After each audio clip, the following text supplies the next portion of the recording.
மகள் மனம் நாடும் ஸ்ரீனிவாசா ஏழு மலை வாசா திருப்பதி மலை வாழும் வெங்கடேசா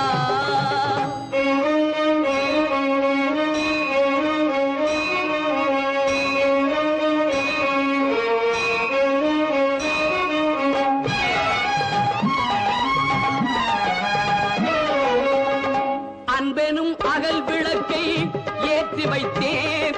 அதில் ஆசை என்னும் நெய்யை ஊற்றி வைத்தேன் அன்பெனும் அகல் விளக்கை ஏற்றி வைத்தேன் அதில் ஆசை என்னும் நெய்யை ஊற்றி வைத்தேன்